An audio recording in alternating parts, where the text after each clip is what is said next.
related to this sector. So need not to explain what is mean by fish.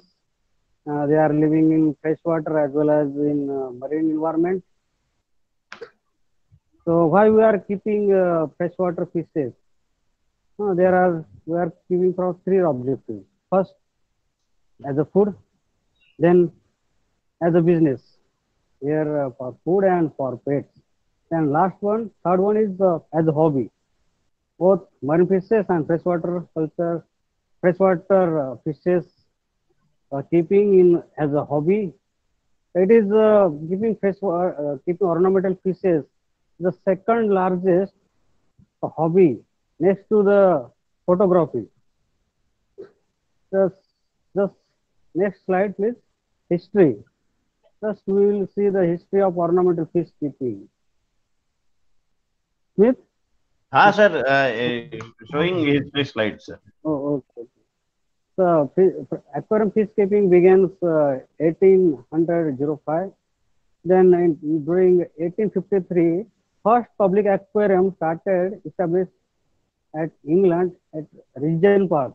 Then, in 1958, there are 45 public aquarium worldwide, and now more than 500 public aquarium functioning worldwide.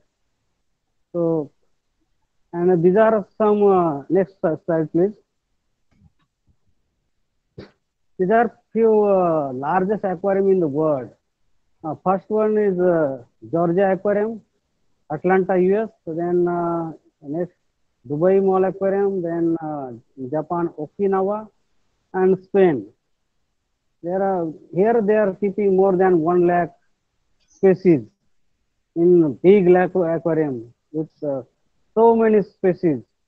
In the US 700 species, and Dubai 140 species, Spain 500 species, and Japan 740.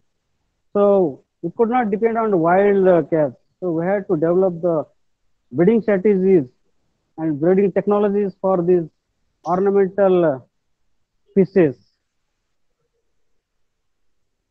And these are some next one. These are some public aquarium in our country. Not I'm quoted all over here. Here are some. I'm not explaining benefits of fish keeping because already explained by the earlier lecture. So presently the global trade of fish trade is more than 8 billion US dollar. Next one, Smith. हाँ sir, benefits of keeping fishes. No, no, global trade. Next Global. one. And entire industry including accessories. तो इससे क्या है कि 20 billion dollar से भी ज्यादा इसका बिजनेस है. We'll see the different graph also. And in our country, our contribution is next. Our contribution is 0.32%. देखो कितना लेस हमारा contribution है. And our domestic aquarium trade is more than 300 crores. Here in the table we can see more than 5,000 aquarium shops are available in our country as per data given by Jane and Mercy 2015, and more than 1 lakh household keeping aquarium. तो देखो कि कितना scope है aquarium business को हमारे country में. तो अभी हम लोग हमारा जो मेन उद्देश्य है, जो मेन टॉपिक है, उसके ऊपर चलते हैं कि ब्रीडिंग. तो ब्रीडिंग के लिए हमें थोड़ा बायोलॉजी जानना जरूर है, और बायोलॉजी में स्पेशली सिंपली एक्सटर्नल मॉर्फोलॉजी बहुत इंपॉर्टेंट है कि मछली के किस पार्ट को क्या बोलते हैं. So some parts are very important so that we can identify the male and female. तो सेक्स डिफरेंशिएशन के लिए इसका काम आएगा. जो अपर जो फिन रहता है बॉडी के ऊपर उसको डॉर्सल फिन बोलते हैं. कभी कभी इसके दो पार्ट रहते हैं. फर्स्ट कभी कभी स्पाइनी रहता है, then second generally soft dorsal fin रहता है. टेल फिन जो रहता है उसको कॉडल फिन बोलते हैं. Then behind gill upper column gill pectoral fin are there. Then उसके नीचे below pectoral fin pelvic fin रहता है. देन वेंट के पीछे एनल फिन रहता है. एंड अपर द तीन स्केल्स रहते हैं। These are very important morphology character. अभी ornamental fishes are divided two, first live bearer जो कि डायरेक्ट बच्चों को जन्म देते हैं, they are giving birth to the young one like animals. And second one is egg layers, they are giving eggs like birds. तो दो parts है ऑर्नामेंटल फिशेस में, live bearers and egg layers.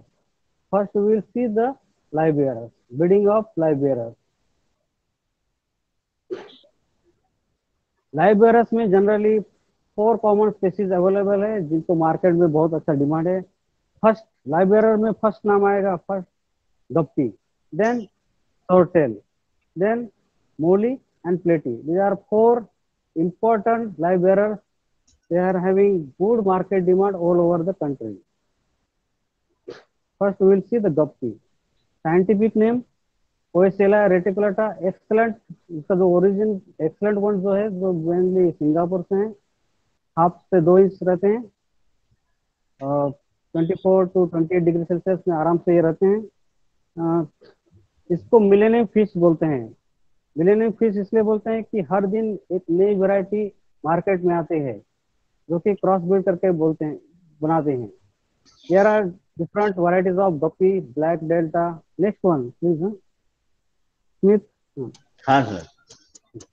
Black delta, red delta, yellow delta, blue delta, half black red, snake variegated, single sorted, double sorted, half black yellow, multi delta, half black AOC, red albino delta. ये कुछ varieties है, इसके भी ज्यादा बहुत सारे variety है।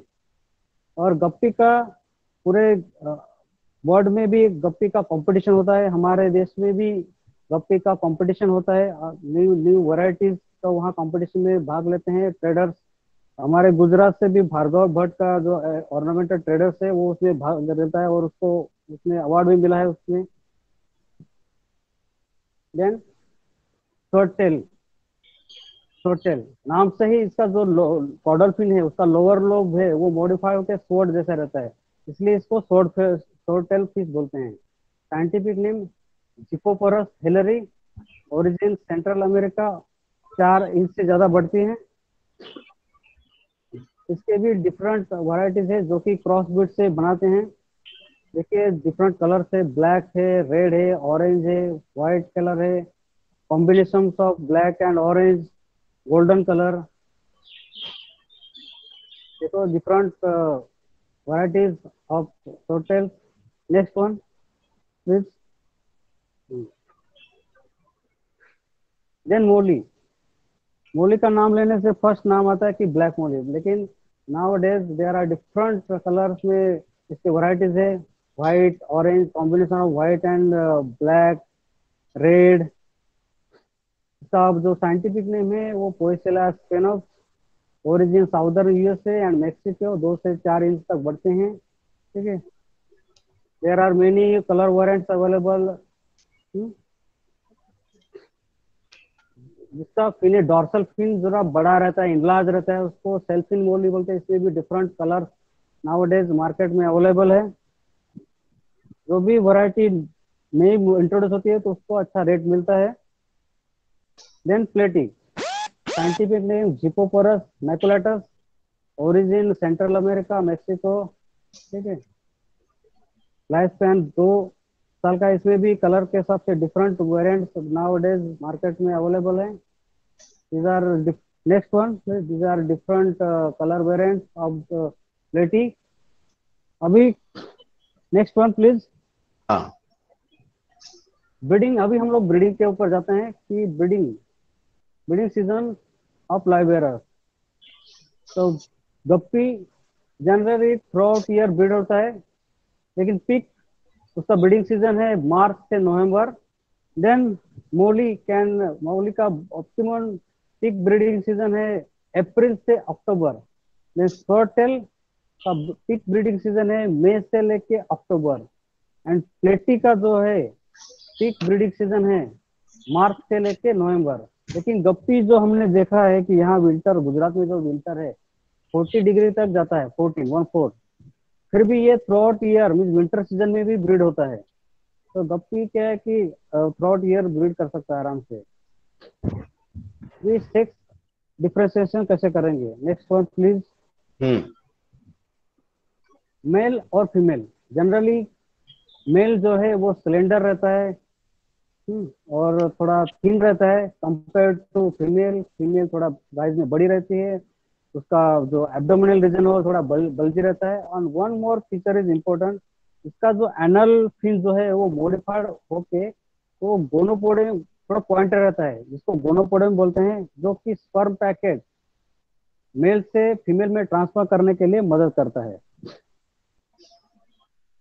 शॉर्टेल में आप male and female easily identify कर सकते हैं। जिसका जिसमें लोअर लोब वो मॉडिफाई होकर स्वॉर्ड जैसे रहता है वो मेल है, और जिसमें वो स्वॉर्ड नहीं है वो फीमेल रहता है। और इसमें भी गोनोपोडियम रहता है। इसमें एक चीज इम्पोर्टेंट एक रहती है कि जब ब्रीडिंग के बाद, अगर ब्रीडिंग के समय में अगर पानी का पीएच अगर लो है, पीएच लेस देन 7 है, 5 to 6 अगर है, तो मेल होने के चांसेस ज्यादा मिलेंगे आपको, मेल ज्यादा मिलेंगे आपको। अगर पीएच अगर ज्यादा रहेगा, मोर देन 7 रहेगा, तो ब्रीडिंग के बाद जो बच्चे यंग वंस आएंगे उसमें फीमेल के नंबर्स होने की चांसेस ज्यादा रहते हैं। देन जैसे मैं पहले बताया कि गप्पी, मोली, सोटेल एंड प्लेटीफिश में गोनोपोडियम रहता है, जो कि एनल फील्ड मॉडिफाई रहता है। देन गप्पी में मेल इज स्मॉलर रहता है एंड ब्राइटर रहता है, एंड ब्राइटर रहता है मीन्स कंपेरेटिवली अट्रैक्टिव रहता है गप्पी। लेकिन नाउ डेज जो कंपटीशन होते हैं गप्पी के, उसमें बोथ मेल एंड फीमेल पूरे अट्रैक्टिव रहते हैं, बोथ आर कलरफुल। इनकी जो साइज अगर देखेंगे मेल की तो 2.5 से 3.5 सेंटीमीटर रहेगी, फीमेल की साइज रहेगी 5 to 6 सेंटीमीटर रहेगी। मोली में मेल की साइज 7 to 8 सेंटीमीटर, फीमेल की साइज रहेगी 8 to 9 सेंटीमीटर। टोटल में 6 to 7 सेंटीमीटर रहेंगे, और फीमेल 7 to 9 सेंटीमीटर। प्लेटी में 3 to 4 सेंटीमीटर मेल, और फीमेल 4 to 5 सेंटीमीटर रहेंगे। Guppy can lay 20 to 100 young ones from one female. Molly में फीमेल 30 to 70 यंग वंस को जन्म दे सकती है। टोटल 20 to 100 एंड प्लेटी 10 to 100 यंग वंस रिलीज कर सकती है। अभी जैसे एनिमल में जस्टेशन पीरियड रहता है, वैसे ही भी ये लाइव बर्थ करते हैं, इसलिए इनका भी जस्टेशन पीरियड रहता है। तो गप्पी में जो जस्टेशन पीरियड है वो 21 to 35 डेज का जस्टेशन पीरियड है। मोली में 28 to 42 डेज, टोटल में 28 to 42 डेज, एंड प्लेटी में 40 to 70 डेज का जस्टेशन पीरियड रहता है। जब यंग वंस जन्म देते हैं उसके बाद उसको क्या है कि small zooplankton and powder, fine powder dried feed को पेस्ट करके खिलाना है। ये स्मॉल को हम कैसे सेग्रीगेट करेंगे, तो सीविंग करना है, चाय की जो छलनी आते हैं उससे सीविंग करके स्मॉलर जो प्लांटर रहते हैं उनको शुरू की अवस्था में खिलाना है। जैसे जैसे साइज यंग वंस की बढ़ती रहेगी तो बड़े जूप्लांटन को खिला सकते हैं आप। इसमें क्या है कि लाइव बियरर्स के लिए ब्रीडिंग ट्रैप यूज करना जरूरी है, क्योंकि पेरेंट कैन भी वो कैनिबलिज्म कर सकते हैं, वो अपने ही यंग वन को खा सकते हैं। इसलिए net cages, perforated dustbin, plastic perforated containers and fabric और फैब्रिकेटेड परफोरेटेड कंटेनर्स का आप यूज कर सकते हैं। रेडीमेड जो ट्रैप्स है वो मैं आपके स्क्रीन पे दिख रहे हैं, जिसमें फर्स्ट सेक्शन में फर्स्ट फोटोग्राफ है, ये आप मेल फीमेल रख सकते हैं। और उसमें क्या है कि परफोरेटेड जाली है, जाली नेट है, उसमें से क्या है कि जन्म देने के बाद बच्चे रिलीज हो जाते हैं एंड नेक्स्ट चैम्बर में वो आ जाते हैं। सेकंड वन में पिक्चर से ब्लैक एंड व्हाइट जो है उसमें क्या है कि ओनली जो ग्रेविड फीमेल है उसको आप रखेंगे। ग्रेविड फीमेल का पता कैसे चलेगा कि एनल फील के तरफ के पास अगर ब्लैक टीज अगर दिखाई देगी तो समझना कि ये ग्रेविड है। आप उसको, उस फीमेल के आप उस चेम्बर में अगर रखेंगे तो वहां से वो उसी समय में यंग वंस को बर्थ करेगी, जम देगी, और जो यंग वंस है उसमें जो छेद है उसमें से निकल के वो बाहर निकल आएगी, सो दैट पेरेंट फीमेल उनको खा नहीं पाएगी। और प्लांटेड टैंक में भी आप ब्रीडर्स को रख सकते हैं, जिसमें से क्या है कि बच्चे जो है वो प्लांट्स में छुप सकते हैं। एक्वेटिक प्लांट या प्लास्टिक प्लांट आप यूज कर सकते हैं। हाँ, इसके अलावा आप होममेड ट्रैप, ब्रीडिंग ट्रैप भी बना सकते हैं। पीवीसी पाइप और नेट की मदद से आप ये बना सकते हैं। नेक्स्ट जो स्क्रीन है इसमें दिखा देंगे कि डिफरेंट ब्रीडिंग ट्रैप है जो आप खुद बना सकते हैं। ये ट्रैप आप एक्वेरियम में, सीमेंट टैंक या प्लास्टिक लाइन टैंक में आप रख सकते हैं, या एफआरपी टैंक में रख सकते हैं, जिसमें आप ब्रूडर रख सकते हैं। और ब्रूडर रखने के यहाँ ब्रीडिंग होगा, और यंग वन चीज जो मेस से वो बाहर निकल आएंगे और पेरेंट्स ओनली अंदर रहेंगे। तो क्या है कि कैनिबलिज्म यहाँ होगा नहीं। ये देखो, लोहे की सीट में भी आप जो ब्रूडर से उनको रख सकते हैं, और उसमें छेद में से यंग वंस आराम से बाहर निकल सकते हैं, और फिर आप वहां से उनको नेट के मदद से आप निकाल के दूसरे टैंक में आपको शिफ्ट करना है। अभी फीडिंग क्या करना है, तो लाइव बेयरर्स क्या है कि ओमनिवोरस फीडिंग हैबिट है उनकी। वो both are accepting both animal and plant based food. Generally breeding के टाइम में लाइव फीड देना बहुत जरूरी है। लाइव फीड में क्या है कि वर्म, स्वीफेक्स या ब्लड वर्म या मॉस्किटो लार्वा अगर बूढ़ों को अगर देंगे तो जो यंग वंस है उनकी क्वालिटी अच्छी मिलती है, और सर्वाइवल परसेंटेज भी अच्छा रहता है, ज्यादा मिलता है। और ग्रोथ पीरियड में 35 to 40% क्रूड प्रोटीन का डाइट आप दे सकते हैं। जब यंग वंस आप सेपरेट करेंगे तो उनको 500 पर स्क्वायर मीटर के हिसाब से आपको सीमेंट टैंक या एफआरपी टैंक या ग्लास टैंक में आप शिफ्ट कर सकते हैं। उसमें अगर आप लाइव एक्वाटिक प्लांट रहेंगे तो उनको अच्छा रहता है, उनको इन्वायरमेंट अच्छा, नेचुरल इन्वायरमेंट मिलता है, और ग्रोथ भी अच्छी मिलती है। इसमें जो भी शिफ्ट करेंगे वो क्या है कि उसमें वाटर डेप्थ है वो 30 to 60 सेंटीमीटर, 2 से 3 फीट, 1 से 2 फीट वाटर डेप्थ उसमें रखना। और जो सीमेंट टैंक है जहाँ आप शिफ्ट करेंगे जनरली वो शेड नेट के अंदर होना चाहिए, या कूल प्लेस में आपको इनको शिफ्ट करना है, और यहाँ आपको फॉर 1 मंथ रियरिंग करना है। Then after 1 month sex wise difference, जो सेकेंडरी सेक्सुअल कैरेक्टर है वो एग्जिबिट करते हैं। Then afterward sex wise हमें सेपरेट करना जरूरी है, और मेल को अलग रखना है और फीमेल को अलग रखना है, और उनको एट द रेट 150 नंबर पर स्क्वायर मीटर 4 मंथ तक आप बढ़ाएंगे तो वो मार्केटेबल साइज रख के आप बेच सकते हैं। सेक्स वाइज सेग्रीगेट इसलिए करना है, अगर आप सेक्स वाइज सेग्रीगेट नहीं करेंगे तो क्या है कि उनका सोमेटिक ग्रोथ हो नहीं होगा, और वो क्या है कि ब्रीडिंग के तरफ जाएंगे। अर्ली स्टेज में वो ब्रीडिंग शुरू करेंगे और उसकी ग्रोथ नहीं मिलेगी। तो इसलिए उनको सेक्स वाइज सेग्रीगेट करना है। एक अच्छी साइज होने के बाद, 2 से 3 इंच होने के बाद फिर उनको ब्रीडिंग में लाना है, तब तक उनको सेपरेट ही रखना है। देन हम लोग सेकंड जो टाइप्स है, एग लेयर्स। एग लेयर्स में फिर वन और टाइप्स है, जैसे कि एग स्कैटरर। एग स्कैटरर्स में आते हैं कि गोल्ड फिश, रोजी बार, ये एग स्कैटरर कैटेगरी में आते हैं। Then egg depositors, egg depositors में आते हैं angel, discus. Then nest breeder, nest breeder में आएंगे साइमस फाइटिंग फिश, गुरामी, ये आएंगे नेस्ट बिल्डर में। Then mouth breeder, mouth breeder में बहुत सारे चिचलिड्स जो है वो मॉथ ब्रीडर कैटेगरी में आते हैं। देन अरोवाना भी मॉथ ब्रीडर है। Then egg bearer, killi fish, panchax species जो है वो एग बेरियर कैटेगरी में आते हैं। तो next one please.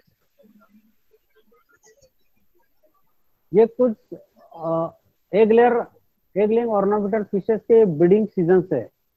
Gold fish and कोई जो ऑर्नामेंटल फिशेस हैं वो generally monsoon and winter season में ब्रीड होते हैं।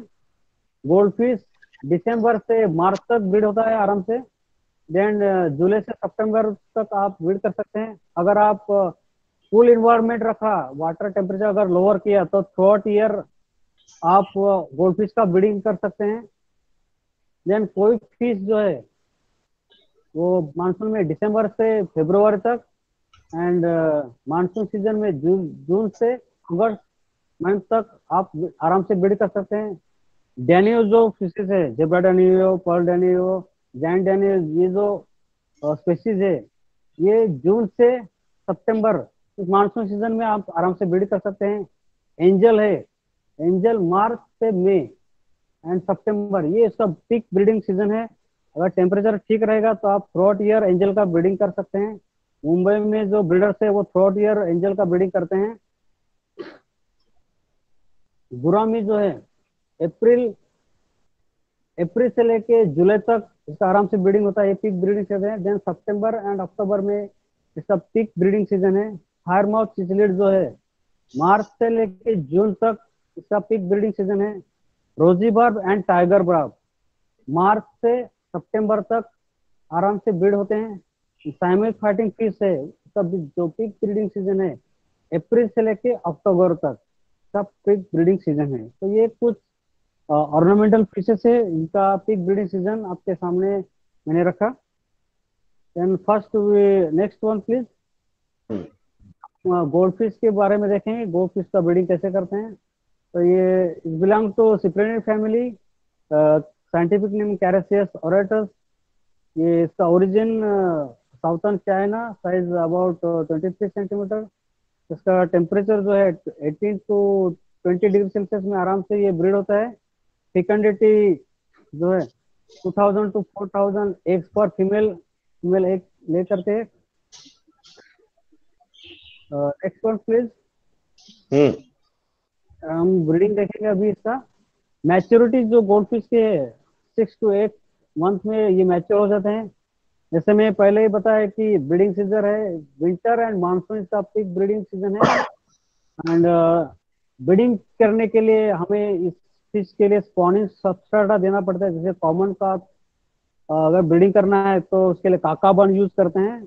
लाइक इसके लिए भी जो इसके एग्स है वो अधेसिव रहते हैं, स्टिकी रहते हैं, इसलिए इसके लिए स्पॉनिंग सब्सट्रेटा देना जरूर है। जैसे कि लाइक एक्वाटिक प्लांट, या प्लास्टिक स्ट्रिप, या नायलॉन थ्रेड, या फिर फायर रोप के थ्रेड निकाल के उसका आप यूज कर सकते हैं as a spawning substrata. Next one please. जब मैच्योर हो जाएंगे तो क्या है कि पेरेंट्स के ऊपर ट्यूबरकल्स आ जाएंगे। पेरेंट्स स्पेशली मेल के ऊपर, फीमेल के ऊपर ये आता नहीं है ट्यूबरकल्स। इससे आप आइडेंटिफाई कर सकते हैं कि मेल कौन सा है और फीमेल कौन सा है। तो जो ट्यूबरकल है वो देखिए कि व्हाइट स्पॉट, देखो ब्लैक शेडिंग में व्हाइट स्पॉट इसमें दिखाई दे रहे हैं, तो पिंपल्स बोलते हैं। पिंपल लाइक पिंपल्स जो कि ऑक्वरकुलम के ऊपर आते हैं, पेक्टोरल फिन के ऊपर आते हैं। आप अगर हाथ से लगाएंगे, पेट्रोल फिन को लगाएंगे तो आप रफनेस लगेगा। जैसे कार्प में होता है कि ब्रीडिंग सीजन में वो रफनेस लगते हैं, सेम ट्यूबरकल्स गोल्ड फिश में आते हैं during eight the time of breeding season. जब ब्रीडिंग के लिए जनरली सीमेंट टैंक आप यूज करेंगे तो वो अच्छा रहता है, क्योंकि सीमेंट टैंक में वाटर टेम्परेचर लोअर हो जाता है। और इसमें स्टॉकिंग जो करना है कि मॉनर एंड मिल्टर का जो रेशियो है 1:2 रखना है। इस फीमेल 1 रहेगी तो मेल 2 आपको रखने हैं, सो दैट क्या है कि फर्टिलाइज जो एग है वो अच्छे तरह से हो सके। देखो नेक्स्ट में स्पॉनिंग सब्सट्रेट आप यूज कर सकते हैं अलग अलग। देखो जो स्पॉनिंग सब्सट्रेट है इसमें बहुत सारे एग्स इसमें दिखाई देते हैं आपको। Next one please. अगर जनरली इसका स्पॉनिंग अर्ली मॉर्निंग होता है। फर्टिलाइज एग जो गोल्डन ट्रांसपेरेंट रहते हैं, और ये 48 to 72 आवर्स में ये फर्टिलाइज होते हैं। न्यूली हैच लार्वी जो है 2 से 3 mm की रहती है। 2 to 3 डेज में yolk sac ऑब्जर्व हो जाता है। उसके बाद आपको एक्सोजेनस फीड, बाहर से फीड देना जरूरी है। आप शुरू में रोटीफर एंड ग्रीन वाटर आप दे सकते हैं, जिससे क्या है कि कलरेशन और उसका सर्वाइवल परसेंटेज अच्छा मिलता है। देन आफ्टर 15 डेज वो नेक्स्ट नेक्स्ट जो फोटोग्राफ है, थर्ड वन, वो गोल्ड फिश के लार्वे बनेंगे, जो कि 2 से 2.5 सेंटीमीटर की हो जाती है। फिर आपको उसको रेयरिंग टैंक में आपको शिफ्ट करना है। देखो सीमेंट टैंक है, आप सीमेंट टैंक में कर सकते हैं, या एफआरपी टैंक में, इसको बड़े टैंक में शिफ्ट करके यहाँ उसका रेयरिंग कर सकते हैं। ये कुछ नेक्स्ट कुछ वैरायटीज है गोल्ड फिश की, जो कि क्रॉस ब्रीड से बनाई हुई हैं। जैसे अलग अलग कलर रहेगा उसके हिसाब से उसका मार्केट में डिमांड रहता है। फिनेज और अलग कलरेशन रहेगा तो उसको अच्छा रेट मिलता है। नेक्स्ट वन में देखेंगे कि comet, blackboard, shubunkin, pearl scale, fantail, lionhead, bubble eye, oranda, calico, ryukin, telescopic, celestial eye. तो गोल्ड फिश के बहुत सारे वैरायटीज है, आप देखेंगे नेक्स्ट स्लाइड में देखेंगे कि red, orange, yellow, white, black, silver और ब्रॉन्ज कलर में जो हमने देखे हैं कि common, राइकिन, टेलीस्कोपा, celestial, bulb head, bubble आई, राइकिन, ओरंडा, पॉम्पनोज, पर्ल स्केल, ये जो है अलग अलग कलर में आजकल मार्केट में अवेलेबल है। नेक्स्ट वन, इसमें red white combination, orange white combination, yellow white combination, red black, white black, red orange, white black, red orange, white black, silver, cross breed करके डिफरेंट नेक्स्ट नई variety market में आती है। Next one, एक scatter में next जो आता है कि रोजीबार, ये हमारा देसी फिश है, सिप्रेनिडे फैमिली से आता है। साइंटिफिक नेम पैथिया कॉन्चानस, पहले इसका नाम कॉन्टेस कॉन्चानस था। Origin southern Asia, size up to 14 centimetre, temperature 18 to 28 centimetre तक आराम से रहता है। मेल जो है ब्राइटर रहता है कंपेरेटिव टू फीमेल। फीमेल थोड़ा लेस कलर से, और जो एब्डोमेन है वो थोड़ा बल्जी रहता है।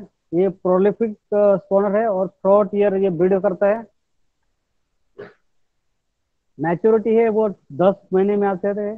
अगर अच्छी तरह से फीडिंग अगर रहेंगे तो वो बिफोर 10 मंथ में भी मैच्योरिटी आ जाते हैं। फेकंडिटी जो है, female mature female can lay 500 to 700 eggs. Breeding method commercial breeding इसका पॉसिबल है आराम से। 5 mm नेट केज में आप हैंगिंग टैंक में इसको रख सकते हैं। ये भी अर्ली मॉर्निंग ब्रीड करती है, और ब्रीड होने के बाद हैचिंग 38 to 48 आवर्स में होता है। First day larvae more than 1 mm के रहते हैं। फर्स्ट 7 डेज में इन्फोजरा आपको फीडिंग करना है, या फिर रोटी पर आप दे सकते हैं, या फिर फ्रेश ड्यूली हैच आर्टिमिनोक्ला आप एज ए फीडिंग करके दे सकते हैं। Then up to 20 days, 7 to 20 days 40% protein rich powder feed, जो कि पेस्ट करके आप उसको दे सकते हैं। देन आफ्टरवर्ड जू प्लांटन को सीव करके फाइन जो आर्टिफिशियल फीड है, रेडी मेड फीड है, उसको उसके ग्रैनुल्स को आप जू प्लांटन के साथ दे सकते हैं, और ये ब्रीड थ्रोट ईयर ब्रीड करता है। आपको एक नेट दिखाते हैं कि ऐसे नेट में आपको जैसे बताया कि ऐसे नेट में आप रख सकते हैं।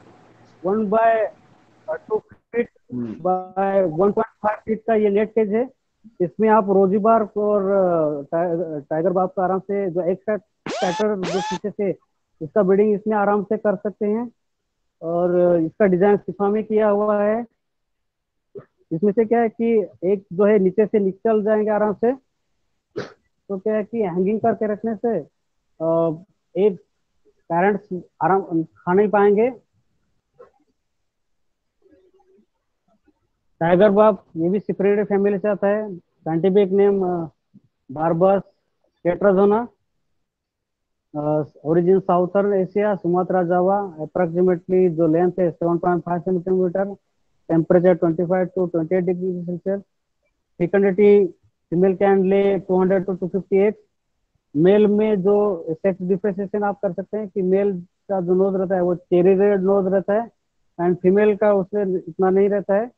Female less colourful and abdomen जो है वो बल्जी रहता है। जैसे रोजीबार है उसके हिसाब से उसका ब्रीडिंग कर सकते हैं। देन जेब्रा डेनियो, ये भी हमारा देसी फिश है, इंडिजिनस फिश है, सुपरेरी फैमिली से, बिलोंग्स टू सुपरेरी family. Danio rerio scientific name. एक female can lay 300 to 400 egg. Male smaller and slimmer रहता है एंड कलरफुल रहता है compare to female. Female round belly रहता है, slightly less colourful and little larger than male. Breeding, before breeding sex wise इसको separate करना है और उनको फीडिंग करना है। आप फ्लोरम, ब्लड वर्म और मॉस्किटो लार्वा भी आराम से दे सकते हैं, या रेडीमेड प्रोटीन रिच 40% या 35% वाला प्रोटीन रिच फीड आप दे सकते हैं before breeding. Then at the time of breeding उनको एक साथ रखना है। और सक्सेसफुल ब्रीडिंग के लिए फर्स्ट क्या है कि before releasing parents into the tank, hydrilla उसमें रखना है 15 days बिफोर। तो क्या है कि नेचुरली उसमें इन्फोजेरा डेवलप होते हैं, जो कि क्या है कि जो यंग वंस जो रिलीज हो गए उनके खाने के लिए रेडीमेड फीड पहले से ही टैंक में तैयार रहेगा।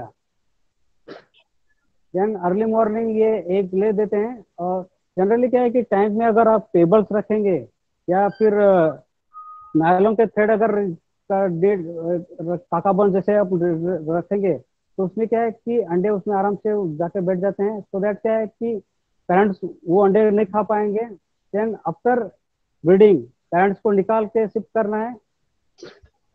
एंड ऑलरेडी क्या है कि 3 days आपका योग साइक एब्जॉर्व होने के बाद जो हाइड्रेला से जो इन्फ्यूजरा डेवलप होंगे, तो वो क्या है कि नेचुरल फीड उसको टैंक में रहेगा। तो क्या है कि यंग वन से वो इजीली वो इन्फ्यूजरा खा सकते हैं। और जो हैचिंग है वो 30 to 48 hours के स्पॉन के बाद हैचिंग हो जाते हैं। नेक्स्ट ये भी न्यून टेट्रा, ये भी एक स्कैटर्ड है। जैसे रोजीबार डैनियो का ब्रीडिंग करते हैं उसके हिसाब से ही इसका ब्रीडिंग करते हैं। बस इसके क्या है कि ये विंटर सीजन में इसका ब्रीडिंग करना पड़ता है और इसके लिए थोड़ा पीएच है थोड़ा कम लगता है, स्लाइट अल्कल एसिडिक लगता है 5.5 to 6। फीमेल कैन ले 80 to 150 एग्स। मुंबई में बहुत सारे ब्रीडर्स इसको ब्रीड करते हैं। साइंटिफिक नेम है पैराथेरोडॉन इनेसी। ये कुछ टेट्रा फिशेस के स्पीसीज है, neon tetra, serpae tetra, bird fill tetra, lemon tetra, rummynose tetra, black widow tetra. इसमें serpae tetra and black widow tetra आराम से ब्रीड कर सकते हैं। देन हम जाएंगे कि एक depositors, breeding of angel fish. एक डिपोजिटर में फर्स्ट हम देखेंगे कि एंजल फिश। एंजल फिश जो है वो सिसिलिडी फैमिली से आते हैं। Next one please. Scientific name Pterophyllum scalare. ये अमेजोन से है। Maximum 15 centimetre, temperature 24 to 20 degree Celsius. Body slightly longer and deep रहती है and snout is slightly protuberant and forehead is light for natural condition में इसका growth 250 mm तक होता है, कंट्रोल कंडीशन में 150 mm तक होता है। ब्रीडिंग के लिए लाइव फीड बहुत इंपॉर्टेंट है। लाइव फीड देंगे तो क्या है कि ब्रीडिंग परफॉर्मेंस अच्छा रहता है। ब्लड वन टू वन क्लैडोसोरस देंगे तो ब्रीडिंग परफॉर्मेंस अच्छा रहता है। ब्रीडिंग के बिफोर ब्रीडिंग क्या है कि बहुत सारे 30 to 40 नंबर्स या 50 नंबर्स जो मैच्योर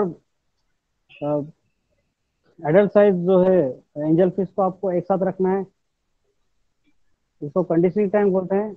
इसमें क्या है कि ये एंजल फिश खुद की पेरेंट्स खुद उसका जो पार्टनर है खुद सिलेक्ट करती है। दे आर सिलेक्टिंग देयर और मेटिंग पार्टनर। जब वो सिलेक्ट करेंगे तो वो जो दो पार्टनर्स है वो एक अलग जगह में जाएगी। जब ये एरो करके दिखाया देखा उसमें कि वो एक अलग साइज में एक साइज में साइड में जाएगी और बाकी मछली को वहां नजदीक में किसी को आने नहीं देगी। तो ऐसे पेयर को आपको निकाल के दूसरे टैंक में शिफ्ट करना है। तो वो पेयर हो जाएगी। सेक्स डिफरेंशिएशन ओरली थोड़ा डिफिकल्ट है, लेकिन अगर आप सामने की तरफ से देखेंगे तो जो मेल है वो वी शेप में रहेगा, और जो फीमेल है वो थोड़ा यू शेप में रहे दिखाई देगा आपको। यू शेप में इसलिए रहेगा कि एब्डोमिनल सीजन में सेक्शन में जो एक पैर हो रहे हैं, इसलिए वो थोड़ा बल्जी रहेगा, इसलिए वो यू शेप रहेगा, जो कि मेल में नहीं रहेगा, वहाँ वी शेप में आपको दिखाई देगा। इसका जो ब्रीडिंग, जो पीक ब्रीडिंग सीजन है तो मई है एंड सितंबर टू अक्टूबर है। देखो फर्स्ट फीमेल है वो, इसके इसके जो ब्रीडिंग टाइम में आपको एक स्लेट या कोन आपको रखना है, जिसमें क्या है कि वो एक लेग करेगी, देगी, चिपकाएंगे अंडे को। फर्स्ट फीमेल जो है वो नीचे से अंडे से लगाते ऊपर जाएगी, ऊपर लगाते जाएगी, देन इमिडिएटली पीछे से मेल आएगा और उसके ऊपर कॉन्सेंट्रेट करेगा, सो दैट क्या है कि अंडे इमिडिएटली फर्टाइल हो जाएंगे। देन फिर से फीमेल आएगी और अंडे लगाते ऊपर, नीचे से ऊपर चले जाएगी। ये साइकिल चला रहेगा जब तक पूरी तरह से वो अंडे देते नहीं है। Then after complete spawning, female को इमिडिएटली आपको निकालना है। आप मेल को रख सकते हैं या फिर मेल को आप निकाल सकते हैं। मेल पेरेंटल केयर करता है, या फिर आप निकाल भी सकते हैं। देन आपको रिवर्स डायरेक्शन में आपको स्टेट को रखना है और नीचे से हल्का एरेशन रखना है। देखो जो ब्लैक एंड व्हाइट जो पिक्चर है उसमें दिखा है कि हल्का सा एरेशन रखना है, सो दैट क्या है कि जो एक से वो उसको एरेशन मिल सके और उसके ऊपर कोई डस्ट या कोई भी डेब्रिस उसके ऊपर उसको चिपक ना पाए। और फिर इसमें क्या है कि फंगल इन्फेक्शन ठंडक होने के चांसेस रहेंगे, तो इसलिए उसको 3 to 4 ड्रॉप आपको 10% मिथिलिन ब्लू आप उसमें डालना चाहिए। तो इससे क्या है कि फंगल इन्फेक्शन होगा नहीं।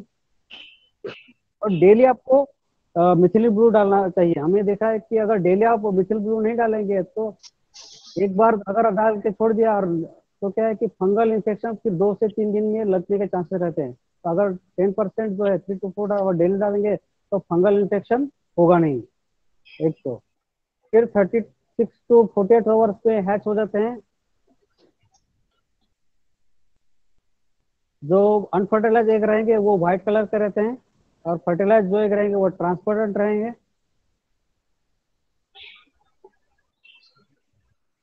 3 to 4 डेज में वो फ्री स्विमिंग हो जाते हैं। न्यूली हैच जो स्पॉनिंग रहेंगे, कौन रहेंगे, उसको आप आर्टिमिया नोप्ले रोटिफिर या माइक्रोवॉर्म्स दे सकते हैं। 14 to 15 डेज में फिर ये फ्राई साइज हो जाते हैं। फिर आप जैसे बॉक्स साइज के हिसाब से आप फीड की जुप्लांटन दे सकते हैं सीव करके। देन डियर, ये देखो जैसे गोल्ड फिश में भी डिफरेंट वैरायटीज है, वैसे एंजल फिश में भी डिफरेंट वैरायटीज है जो कि क्रॉस ब्रीड करके तैयार किए जाते हैं। इसमें जो पेरेंट जो एक सिलेक्ट करते हैं वो ऐसे नहीं कि ब्लैक ब्लैक को ही सिलेक्ट करेगा, वो डिफरेंट कलर के पार्टनर को सिलेक्ट कर सकते हैं। तो इसलिए क्रॉस ब्रीड आपको नए नए मिल सकते हैं। मार्बल मिलेगा, silver, zebra, black, golden marble, golden colour. Next one, ये भी कुछ एंजल फिश के वैरायटीज हैं। जैसे ये डिस्कस, जैसे एंजल फिश का है सेम, डिस्कस का भी ब्रीडिंग करते हैं। सिम्फाजन डिस्कस, ये भी सिचुएटेड फैमिली से है। इसमें ओनली क्या है कि पेरेंटल केयर इसमें करते हैं। जो यंग वन से हैच होने के बाद जो पेरेंट्स के ऊपर जो मुक्कस रहता है, वो मुक्कस खा के ऊपर वो जिंदा रहते हैं। तो क्या है कि जब तक वो बाहर का खाना नहीं खाते तब तक वो पैंट्स के ऊपर जो स्किन के ऊपर जो मुक्कस ले रहते हैं वो खाते हैं। ये कुछ वैरायटीज है डिस्कस के। अभी हम लोग नेक्स्ट बिल्डर देखेंगे। नेक्स्ट बिल्डर में फाइटर फिश का फर्स्ट हम लोग देखेंगे, फाइटर फिश, साइमस फाइटर फिश। इसमें क्लियर कट दो स्पीसीज दिखाई देते हैं कि ये एनाबेंटेडी फैमिली से है। साइंटिफिक नेम बेटा स्प्लेंडेडिस, size 6 centimetre, female can lay 300 to 500 eggs. Mail जो है पॉइंटेड रहता है, डॉर्सल फिन उसका पॉइंटेड रहता है। Female with rounded dorsal fin, और female less colourful and belly जो है राउंडेड रहते हैं as compared to male. Sexual dimorphism हम लोग देखें, male quite comparatively larger and more pronounced fins उसके रहते हैं, more colourful than female. Female show white genital papilla and rounded belly. In male dorsal fin is pointed, while female का जो dorsal fin रहता है वो राउंडेड रहता है। इसमें लैबिरेंथ ऑर्डर रहता है, एनिमेटेड फैमिली का जो कैरेक्टर्स है, इस हवा से वो ऑक्सीजन रहते हैं। इसलिए क्या है कि आप देखेंगे कि जो एक्वेरियम शॉप में इसको स्मॉल ग्लास में या स्मॉल जो पानी की बोतल कट करके उसमें ये फाइटर फिश को रखते हैं। ये क्या है कि मेल जो है, इसमें मेल जो है बबल नेस्ट बनाता है। आप लीफ रख सकते हैं या विदाउट लीफ अगर रखेंगे फिर भी वो सरफेस के नीचे बबल्स नेस्ट बनाता है। अब सर बबल नेस्ट एक बार, next one please. After male ने बबल नेस्ट बनाने के बाद आपको फीमेल उसमें रिलीज करना है। देखो नेक्स्ट जो है रैपिंग करते हैं, मेल रैपिंग करके फीमेल की बेली प्रेस करके उसमें प्रेस करता है। प्रेस करने के बाद उसमें फीमेल अंडर रिलीज करते हैं। Immediately after releasing egg by the female, male immediately उसके ऊपर स्पर्म सीक्रेट करता है, जिससे अंडे फर्टिलाइज हो जाते हैं। देन जो अंडे जो नीचे गिरते हैं, मेल वो अंडे पिकअप करके वो बबल में उसको जाके उसमें चिपका देता है, अटैच कर देता है। देन फिर से फीमेल को रैपिंग करके अंडे रिलीज करवाते हैं, फिर से फर्टिलाइज होता है। ऐसे ये साइकिल चलती रहती है। एक कंप्लीट स्पॉनिंग होने के बाद आपको फीमेल को इसमें से इमीडिएटली निकाल देना है। अगर आप फीमेल को नहीं निकालेंगे तो उस टाइम में मेल बहुत एग्रेसिव हो जाता है, वो फीमेल को मार भी सकता है। इसलिए इमीडिएटली फीमेल को निकाल के उसको डिसइंफेक्ट करना है। पोटेशियम परमेंट के जो का पानी बना के उसमें आपको उसको डिसइंफेक्ट करके उसको अलग टांकी में उसको शिफ्ट करना है। मेल यहाँ पेरेंटल केयर करता है। जो भी अंडे अगर गिरते रहेंगे तो इमीडिएटली उसको निकाल के फिर से वो बबल में अटैच करता है। हैच होने के बाद भी जो बच्चे नीचे गिरते हैं तो उसको भी वो निकाल के उससे बबल नेस्ट में उसको अटैच कर देता है। जब तक फ्री स्पॉनिंग तक पेरेंटल केयर करता है। हैचिंग जो है 24 to 38 आवर्स में हैचिंग हो जाते हैं। और फ्री स्पॉनिंग होने के बाद मेल को आप अलग टांकी में शिफ्ट करना है। देन इन्फोजोरिया जो फ्री स्पॉनिंग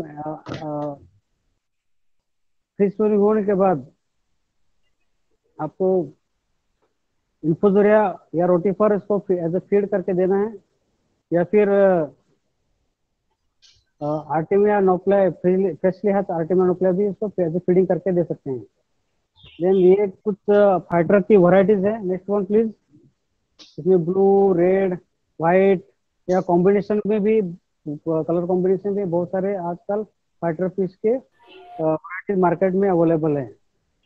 देन नेक्स्ट जो है, नेक्स्ट बिल्डर जो है गुरामी। इसमें हम लोग एक देखेंगे कि 3 स्पॉटेड गुरामी देखेंगे। This belong to anabantid family, ट्रैक्टोगैटस trichopterus. Fecundity, female can lay 500 to 800 eggs. इसमें भी मेल का जो डॉर्सल फिन है वो पॉइंटेड रहता है कंपेयर टू फीमेल। फीमेल में वो राउंडेड रहता है और बेली जो है राउंडेड बेली रहती है। जैसे लॉकिंग करते हैं, मेल फाइटर में लॉक करता है, प्रेस करता है फीमेल को, वैसे इसमें भी प्रेस करता है बबल नेस्ट के नीचे और अंडे नीचे दे देते हैं। यहाँ भी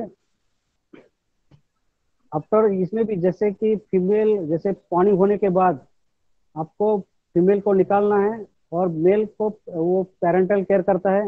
हैचिंग 20 to 30 आवर्स के बाद हैचिंग हो जाता है। 4 से 5 दिन में जो यंग वंस है वो फ्री स्विमिंग हो जाते हैं। फिर शुरू में आपको इन्फोजरिया या फिर लिक्विड फ्राई फूड जो पाउडर फीड है वो आप पेस्ट करके उसको दे सकते हैं। उसके बाद जैसे जैसे साइज बढ़ेगी तो आप आर्टिमिनोक्ला या माइक्रोवोम या पाउडर फीड के फ्लेक्स आप एज ए फीडिंग करके दे सकते हैं। कुछ गुरामी के स्पेसीज है डिफरेंट, हमारे देश में अलग अलग वाटर में पाई जाती है। कुछ और नेक्स्ट कुछ गुरामी के स्पेसीज है, pearl gourami, blue gourami, kissing gourami, giant gourami, dwarf gourami, polka dot gourami, dwarf gourami. Then next one हम लोग देखेंगे कि कोई और फैंसी का ब्रीडिंग, ये से बिलोंग टू ब्रीडेड फैमिली सिप्रेलिस कार्पियो। ये जो है develop in Japan for ornamental purpose, size up to 100 centimetre, it can live up to 15 to 24 years. जैसे गोल्ड फिश में ट्यूबरकल आते हैं, ऐसे ही इसको ब्रीडिंग पीरियड्स में ट्यूबरकल्स आते हैं हेड एंड पेक्टोरल फिन्स के ऊपर। फीमेल में वैसे पेक्टोरल फिन्स आते नहीं है, एंड फीमेल राउंडेड बेली रहते हैं और पेक्टोरल स्मूथ पेक्टोरल फिन रहते हैं। इसमें ब्रीडिंग के लिए आप 300 to 500 ग्राम के ब्रूडर्स को सिलेक्ट करना है। मेल एंड फीमेल रेशियो 2:1 रखना है। हार्मोनल डोज जो है, फीमेल को जो सिंथेटिक हार्मोन्स है, ओवाटाइड, ओवाप्रिम, ओआईएफएस आप यूज कर सकते हैं। फीमेल के लिए जो है 1 ml की बॉडी वेट के हिसाब से यूज करना है, और मेल के लिए 0.6 पर केजी बॉडी का डोज यूज करना है। इवनिंग में अगर आप इंजेक्ट करेंगे, इंड्यूस करेंगे, मॉर्निंग आवर्स में, अर्ली मॉर्निंग में स्पॉनिंग ब्रूडर जो है स्पॉनिंग करते हैं। इसके एक अधेसिव रहते हैं 0.9 से 1 mm पे रहते हैं, जो कि इसमें भी स्पॉनिंग सब्सट्रेट आपको देना है। देन आफ्टर स्पॉनिंग आपको मेल एंड फीमेल को रिमूव करके अलग टांकी में शिफ्ट करना है। अगर वो, या फिर जो स्पॉनिंग सब्सट्रेट है आपको अलग टांकी में रख के आप वहाँ इंक्यूबेशन कर सकते हैं। हैचिंग 72 आवर्स में इसका हैचिंग शुरू हो जाता है। डिपेंड ऑन वाटर टेम्परेचर 22-26 रहेगा तो 72 आवर्स में इसका हैचिंग हो जाता है। Then larva development, newly hatch जो लार्वे है वो 2 से 2.5 mm के रहते हैं, स्लेंडर रहते हैं, स्ट्रेट एंड ट्रांसफर्ड रहते हैं। देन इसका जो स्टॉकिंग है पॉन्ड को फ्राई करने के लिए 0.3 से 1 नंबर पर लीटर के से हिसाब से आपको स्टॉक करना है। और स्मॉलेस्ट जो जूप्लांट आप सीविंग करके ग्रीन वाटर के साथ 15 डेज तक आपको ग्रो करना है। अब उसके बाद पाउडर फीड स्मॉल छोटा करके पेस्ट करके या जूप्लांटन के साथ आप फीडिंग कर दे सकते हैं। ये हमने एक डेमोस्ट्रेशन किया था वलसाड़ में, कोई का हमने वहाँ इंजेक्ट किया था इवनिंग में, और अर्ली मॉर्निंग में उसका स्पॉनिंग हुआ था। देन आफ्टर 72 आवर्स में वहाँ उनका हैचिंग हुआ था, देखिए पिक्चर में। और हमने जैसे फीडिंग प्रोटोकॉल बताया उसके हिसाब से फीडिंग प्रोटोकॉल उसमें देने के बाद देखो नेक्स्ट में डिफरेंट प्राइस देखो, कोई कार्प के कितने प्राइस है। ये कुछ जापानीज कोईज है डिफरेंट डिफरेंट कलर से, जो कि क्रॉस ब्रीड करके अलग अलग बनाते हैं। जनरली गार्डन फूल के लिए ये कोई का या हॉस्पिटल्स या होटल्स में कोई के रखते हैं एक्वेरियम में। ये कुछ रेयरिंग पॉट है होममेड, आप बैकयार्ड में रेयरिंग पॉट बना सकते हैं लो कॉस्ट में। प्लास्टिक लाइनर या फिर ताड़पत्रे का यूज करके आप रेयरिंग कर सकते हैं लाइव बेयरर्स को, या जो एक लेयर जो है शुरू की अवस्था में आप ऐसे टैंक में नेट को कवर करके आप यूज कर सकते हैं, so that क्या है कि बर्ड उसमें अंदर में जा सकते हैं। बर्ड फेंसिंग करना है आपको। और ब्रीडिंग के लिए सबसे इम्पोर्टेंट चीज है कि लाइव फीड। ये डिफरेंट लाइव फीड्स है, ये उनका सीक्वेंस साइज के हिसाब से रखा है कि इन्फोजेरा सबसे पहला स्टार्टर फीड है, then rotifer, then moina, then daphnia, then artemia, tubifex worm, blood worm, mosquito larvae. Generally जो ब्रूडर्स रहेंगे उनके लिए वर्म का अगर यूज करेंगे तो ब्रीडिंग परफॉर्मेंस बहुत अच्छा मिलता है। और जो गेहूं से शुरू की अवस्था में इन्फोजेरा, रोटीफर, मोइना और आर्टिमिया अगर देंगे तो यंग वंस के सर्वाइवल परसेंटेज आपको ज्यादा मिलेगी। Thank you. So thank you very much, sir. Dear participants, hope you have enjoyed basic sort of presentation. बहुत अच्छे से सर ने डिलीवर किया। शर्मा जी, आपको कुछ सवाल है? आपके फिर आप एक्वाकल्चरिस्ट हो, आपको कुछ सवाल हो तो आप पूछ सकते हो शर्मा जी। आप आपका माइक अनम्यूट कर दीजिए शर्मा जी। आप क्वेश्चन पूछ सकते हैं, कोई प्रॉब्लम नहीं है। ब्रीडिंग के लिए सबसे इम्पोर्टेंट चीज है कि लाइव फीड का आपके पास एक सेटअप होना जरूरी है।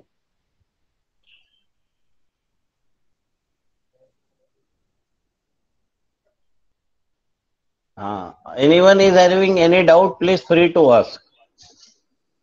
1 घंटे में डिफरेंट स्पीशीज का ब्रीडिंग प्रोटोकॉल बताना हाँ, बहुत थोड़ा डिफिकल्ट है, डिफिकल्ट लेकिन है। हाँ जी। फिर भी मैं कोशिश की कि 1 घंटे में आपको डिफरेंट जो है एक स्कैटरर, नेस्ट फिल्टर, एक डिपॉजिटर आपको मैं बताने की कोशिश की। सर, दुष्यंत दुष्यंत बोल रहा हूँ सर। हाँ फ्लो, बोलो दुष्यंत, बोलो बोलो। हाँ, good afternoon sir. Good afternoon, please. Sir, if I want to start ornamental fish breeding hatchery, which which species should I consider other than live bearers? Which egg breeding species should I consider for breeding? देखो, breeding के लिए कि आप breeding कहाँ करना चाहते हैं, आपका एरिया कौन सा है, आपके आपके यहाँ की वाटर क्वालिटी कैसी है। जो एंजल डिस्टर्ब के जॉन टेट्रा के लिए सॉफ्ट वाटर लगता है, तो आप गुजरात से हैं, तो गुजरात का जो वाटर क्वालिटी है थोड़ा हार्ड वाटर है, तो ये गुजरात का वाटर किसी का जरा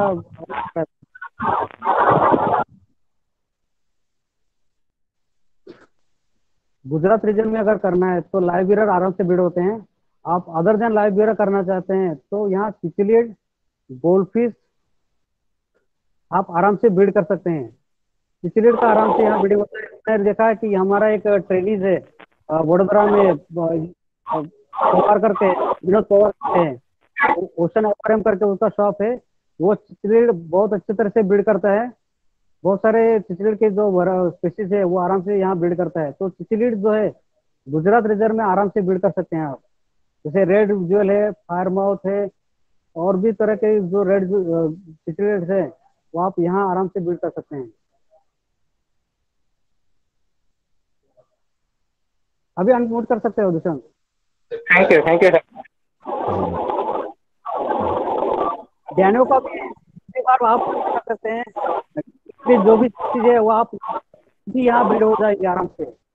अगर एंजल फिश का आपको यहाँ पर ब्रीडिंग करना है तो आपको आरओ वाटर यूज करना पड़ेगा, यहाँ ब्रीड हो जाएगी आराम से, कोई प्रॉब्लम नहीं है। लेकिन इसके लिए ब्रीडिंग करना है तो फर्स्ट आपके पास लाइव फीड का यूनिट आपके पास होना जरूरी है। Okay, thank you very much sir. हमारा जो सेंटर है आनंद में, हमने यहाँ एक मिक्स जूप्लांटर कल्चर का एक यूनिट बनाया है। अगर आप ये लॉकडाउन उठ जाएगा तो फिर आप आके यहाँ देख सकते हैं कि आप इजीली लो कॉस्ट में आप लाइव फीड का कल्चर, मिक्स जूप्लांटर का कल्चर कर सकते हैं। फिर क्या है कि सीविंग करके आप जो स्मॉल साइज जो जूप्लांट है वो आराम से आप सेग्रीगेट कर सकते हैं। Sir, Shivam Shah is having one question. He asked, after breeding of ornamental fishes, it has been observed that majority rate is very mortality rate is very high. Can you tell a little bit about how to control hatching mortality, mainly after the first age of external feeding? वो कहाँ है, उनको unmute करने के लिए बोलिए तो please. Shivam, are you here? चलिए त्याचा कवरेज येत जात होतं। हाँ है, ये यहाँ है Shivam. he is facing network problem. He has kept message in session, sir. कोई प्रॉब्लम नहीं कि जो मॉर्टेलिटी होती है ना, जो हमारा जो ट्रेनिंग है, यहाँ हमने देखा कि विनोद पवार जो जैसा जिसका नाम है यहाँ मेंशन किया कि वो भी ट्रेनिंग लेने से पहले बहुत सारे फिशेस का ब्रीडिंग पहले करता था, जैसे फाइटर, गोल्ड फिश और बहुत सारे और अदर फिशेस का भी वो ब्रीडिंग करता था। लेकिन सेम प्रॉब्लम वो फेस करता था कि आफ्टर ब्रीडिंग बस यंग वंस का मोर्टेलिटी हो जाता था। वो इसलिए होता था कि लाइव फीड ब्रीडिंग आप आराम से कर सकते हैं, ऑर्नामेंटल फिश या फूड फिश का आप ब्रीडिंग आराम से कर सकते हैं। सबसे इम्पोर्टेंट चीज है कि पोस्ट ब्रीडिंग केयर, स्पॉनिंग के बाद यंग वंस की केयर बहुत इंपॉर्टेंट है, इसलिए कि लाइव फीड बहुत इंपॉर्टेंट है। आप इन्फुजरा, रोटीफर, मोइना, डैफनिया ये ब्रीडिंग के पहले ही आपके पास होना चाहिए। अगर आप ये लाइव फीड अगर मोइना, डैफनिया या रोटीफर या इन्फुजरा अगर आप नहीं कर सकते हैं तो आप जो आर्टिमिया है वो आराम से हैच कर सकते हैं, ब्रीडिंग उसका हैचिंग कर सकते हैं। तो आर्टिमिया के पाउडर रेडीली मार्केट में अवेलेबल रहते हैं। आप 30 ppt में वो 1 ग्राम अगर आप उसमें रखेंगे, पानी में अगर रखेंगे और जेंटल एरेशन अगर देंगे तो आफ्टर 24 आवर्स के बाद पानी अगर 100 या 150 ppm का हार्डनेस रहेगा तो 24 आवर्स में वो आराम से हैच हो जाते हैं। तो उसको क्या है कि प्लांटन नेट से आप सीविंग करके वो आप यंग को खिला सकते हैं। तो उससे क्या है कि सबसे इम्पोर्टेंट है कि स्टार्टर डाइट इमीडिएटली, जैसे स्टार्टर डाइट बहुत इंपॉर्टेंट है। स्टार्टर डाइट अगर टाइम पे ले अगर नहीं मिलेगा तो मोर्टेलिटी होगी। एक्चुअली क्या है कि ब्रीडिंग का एक अलग लेक्चर, लेकिन लाइव फीड का एक लेक्चर बहुत जरूरी है। अगर लाइव ब्रीडिंग तो हो जाएगा, लेकिन अगर लाइव फीड अगर नहीं बनाएंगे तो ब्रीडिंग करके कुछ फायदा नहीं है। और ग्रीन वाटर तो आप ऐसे ही धूप में रखेंगे, पानी भर के रखेंगे तो वो आराम से ग्रीन वाटर हो जाएगा। तो ग्रीन वाटर भी आप देंगे तो भी अर्ली नरिशमेंट उसको मिल जाएगी, जो अलगल है माइक्रो अलगी है वो एज ए फीड करके मिल जाएगी। लेकिन वो भी जो है आपको फिल्टर करके देना है प्लैंटन से। सर 200 एक माइक्रोन की जो प्लैंटन नेट है। one student Devaliya Jayesh, he asked the question, tell something about profits and margin. Will something about profits and margin. त्याला बिझनेस मधले प्रॉफिट्स अँड मार्जिन्स बद्दल काहीतरी सांगा म्हणतोय तो. ओके ओके, एक्चुअली हमने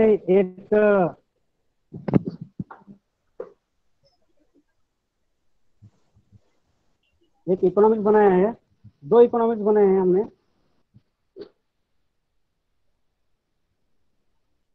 एक थे कि लाइव वेयरस का इकोनॉमिक्स बनाया है, स्मॉल स्केल ब्रीडिंग यूनिट का।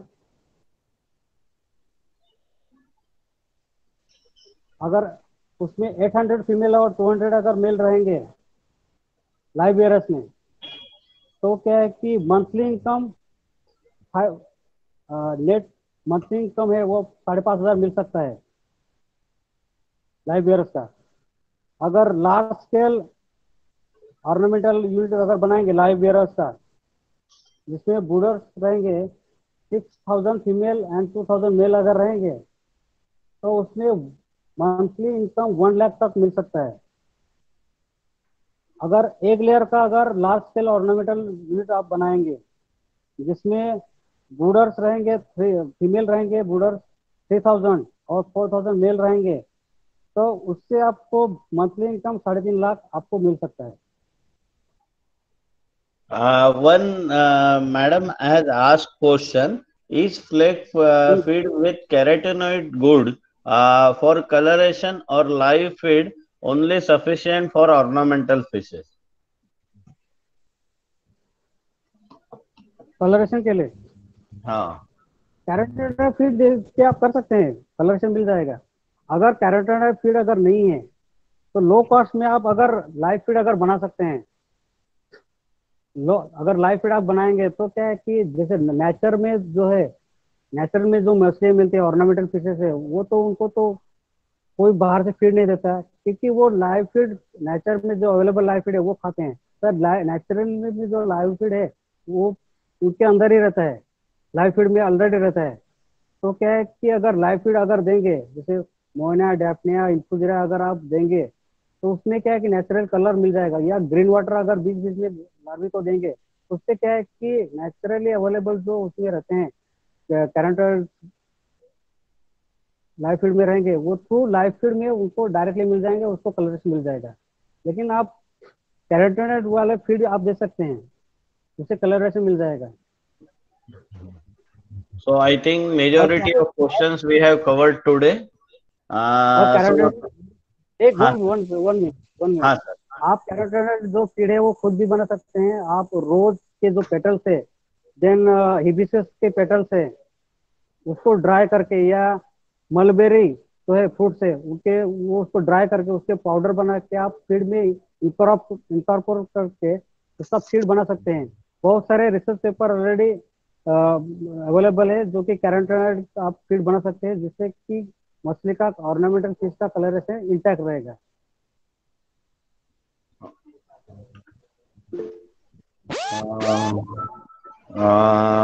yes, sir, thank you very much. Majority of the questions we have covered in today's session.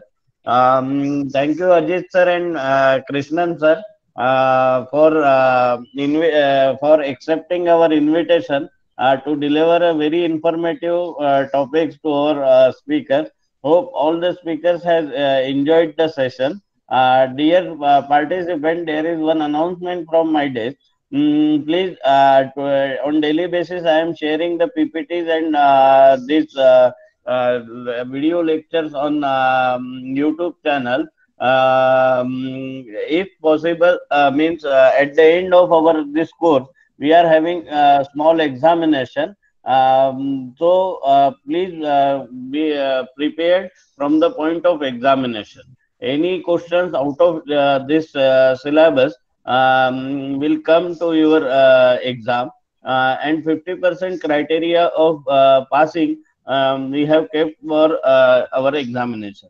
So thank you very much, sir. Now I think we will stop today's session here.